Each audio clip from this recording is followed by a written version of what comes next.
दुनिया के तमाम देशों की तरह कोरोना को लेकर भारत भी चुनौतियों के दोराहे पर खड़ा हुआ है। एक तरफ कोरोना को बढ़ने से रोकने की चुनौती है, वहीं दूसरी तरफ अर्थव्यवस्था से डूबने से बचाने की। इसीलिए सरकार ने कोरोना के बढ़ते मामलों के बीच भी बाजार को खोला है, लेकिन शर्तों के साथ खोला गया है।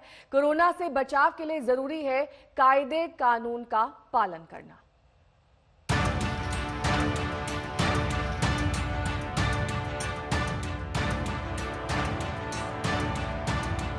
कहां तो लॉकडाउन 4 में रियायतों की बरसात होने वाली है और कहां मजदूरों का सड़क पर उमड़ा सैलाब थामे नहीं थम रहा।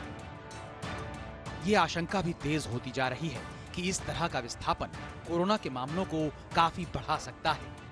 भारत में कोरोना के मामले 10,000 तक पहुंचने में करीब 75 दिन लगे।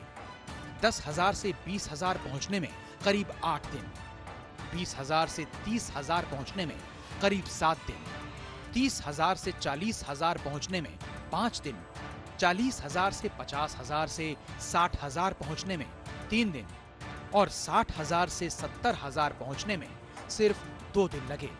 उस पर से एम्स के डायरेक्टर डॉक्टर रणदीप गुलेरिया का अनुमान आने वाले दिनों के लिए और बड़े खतरे की आहट सुना रहा है। तो ये समझना जरूरी है कि कोरोना के केसेस तो काफी देर तक आएंगे।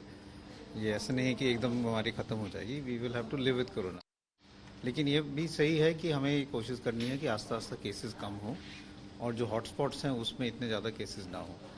तो मेरा ये मानना है कि जैसे जैसे हम ट्रेंड देख रहे हैं और जो मॉडलिंग डेटा आ रहा है उसके हिसाब से ये लग रहा है कि जो हमने लॉकडाउन किया है उससे जो रैपिड स्पाइक था वो नहीं हुआ है।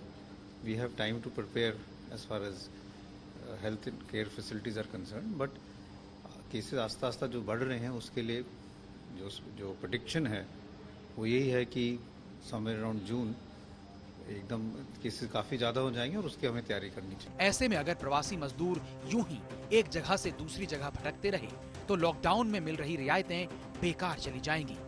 इसलिए सरकार अगले 2 महीने तक प्रवासी मजदूरों को मुफ्त में राशन देगी, जिससे करीब 8 करोड़ लोगों को फायदा होगा। अगर मजदूरों का आना जाना काबू में आ जाए तो बहुत हद तक कोरोना के फैलने की आशंका कम हो सकती है। आज तक ब्यूरो।